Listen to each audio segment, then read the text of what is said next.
Hello, everyone. I'm back representing the Oxfordian of the Year Awards Selection Committee. I'm the chair, and this year our committee consisted of myself, Bill Boyle, last year's recipient, Roger Strittmatter, previous recipient, and Alex McNeil. The tradition has been that former recipients form the committee. And as we do every year, we met several times and discussed in detail the various eligible and worthy candidates, and this year we quickly reached consensus. This year's award goes to someone who is long overdue for this recognition and meets all of the different criteria that we use in evaluating candidates. They've made many important contributions to the Oxfordian cause through scholarly research, publication of several articles and a book, speaking engagements at conferences, local book clubs and universities, bringing wider awareness to the authorship question, and taking an active role, leadership role, in the Shakespeare studies and authorship community. I'm thrilled to announce that the 2024 Oxfordian of the Year is Bonner Miller Cutting.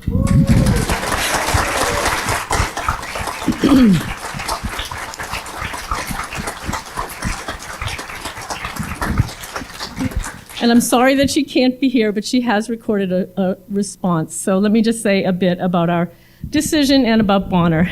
I first met Bonner in Portland, Oregon at the first Concordia authorship conference that I went to, and I got to know her well when she offered to drive me each day from the hotel to the university. And I was immediately impressed by her in-depth knowledge of the authorship question and her professionalism. Her presentations are always thoroughly engaging and impeccably polished, the result of her commitment to rehearsal, which is not surprising because she's also a classically trained pianist.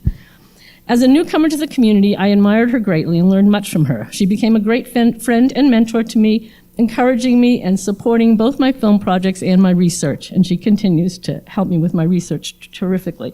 She is always respectful and gracious in her interactions with her colleagues, but never afraid to disagree with other experts on new ideas and discoveries. She is a true risk taker and a powerful advocate for our movement. Her most recent research on the portrait of Susan Vere, the theatrical works owned by Francis Bacon, the manuscript by Percival Golding regarding Oxford's burial at Westminster, and now the Ben Jonson documents about Gresham, constitute major discoveries and have great potential for further inquiry and analysis.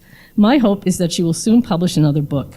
Alex McNeil says, Bonner is one of only a few lifelong Oxfordians. Her parents, Ruth Lloyd Miller and Judge Minos Miller, were active in the movement for many years. She's an indefatigable researcher. In preparation for her work on the last will and testament of Will Shakespeare of Stratford, she read and analyzed abstracts of hundreds of wills from that time period. Amazingly, she seems to know who was who from the Elizabethan era. With ease, she can tell us whose daughter married whose son, how many children they had, and what families they all married into. If there had been a newspaper back then, she could have been the society columnist.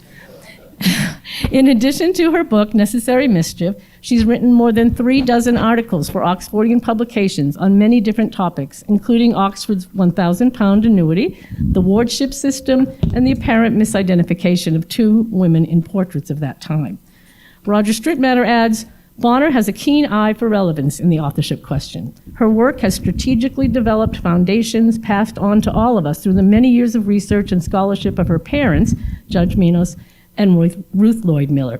For example, Bonner's work has encompassed such related leverage points in the authorship question as early modern censorship, the history of the Rebels Office, the Shakespeare will, and the legacy of concealment and revelation from the English aristocracy of the 17th and 18th centuries. Her research on the Wilton triptych definitely established that Lady Susan Vere, the first wife of the Earl of Montgomery, is depicted in the painting, even though her presence had been denied for decades, if not centuries, as a part of the cultural amnesia that had erased Susan's father from Elizabethan and Jacobean history. Bonner has obviously not squandered or disregarded her parents' valued legacy, but built upon the best of it in a most impressive way. She has also, over several decades, been a consistently cheerful presence who takes a genuine interest in the work of other post-Stratfordians and Oxfordians, has given of her time and intellect through service on the board of the SOF, and has been setting standards for our organization by raising money from independent and objective outside sources. Bonner's contributions to the Oxfordian cause have over many years been exemplary. Both her scholarship and her educational outreach will continue to repay benefits for the Shakespeare Oxford Fellowship for many coming years and decades.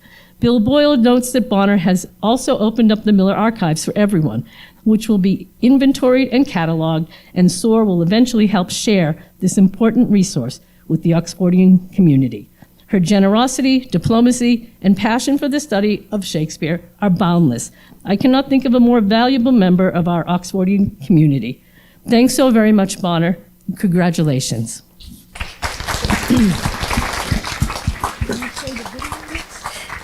I was absolutely stunned to be notified that I was chosen to receive the Oxfordian of the Year award. I'm grateful for this beyond what these words can possibly say, but I'm especially grateful for the many opportunities I've had to get to know and work with the amazing people in the Shakespeare Oxford Fellowship. Taking a brief trip down memory lane, I've attended 16 SOF conferences, 16, not counting the 2 virtual ones. I've lost track of how many conferences I went to at Concordia University, and I've attended all of Earl's seminars in Ashland, Oregon. And I presented papers at many of these conferences.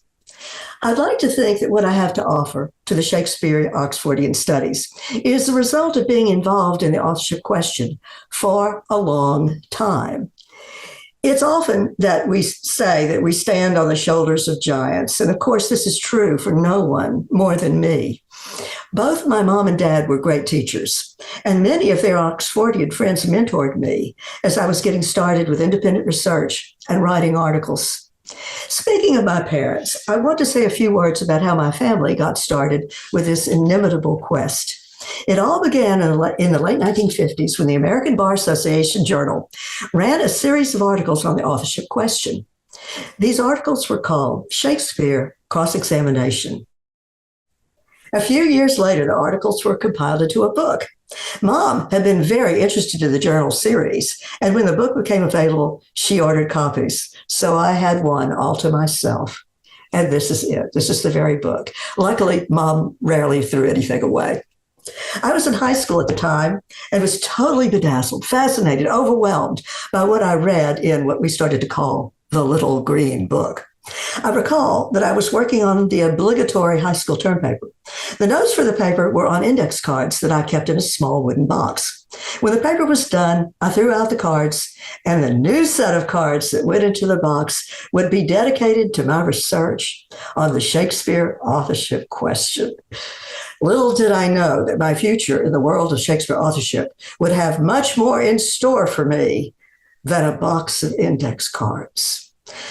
Not long ago, in a fit of nostalgia, I revisited the Bar Association's Little Green Book, where my journey started. Reading it again with the beauty of hindsight, several things strike me about these articles. First of all, the case for the Stratford man has been totally stagnant in the decades since this book was published. I found the articles defending the Stratfordian position to be terribly shallow and poorly researched. A famous historian describes Stratfordians as armies of scholars, formidably equipped, searching steadfastly through archives, looking for anything to support the Stratford story. One might think that this formidably equipped army could come up with something better. But instead, to this day, the Stratfordians keep bellowing away with the same old, tired, and even ludicrous arguments that were actually put in place centuries ago. However, in stark contrast to the Stratfordians, the Oxfordian case is light years ahead of what was in the cross-examination book. Not that the articles then weren't good. They were excellent and provided me with a solid foundation on which to launch my authorship research project so long ago. I could go on all day enumerating the incredible research that has been and is being done by Oxfordians. This research is being conducted worldwide, and the productivity of our researchers, from the Shakespeare Oxford Fellowship to the De Vere Society and Shakespeare Authorship Trust in England to independent researchers in Italy, Australia, Germany, all over the world, their productivity on the Earl of Oxford as the author of the works of Shakespeare is staggering. So, with this amazing progress in mind, I'd like to close with something I remember reading in, of all things, a tennis magazine. The article was about Andre Agassi, and it described his rise from junior tennis to becoming a world champion. His father was his coach when he was getting started, and his father's advice to him was reportedly this: son, you go out there on that court and you hit the ball as hard as you can.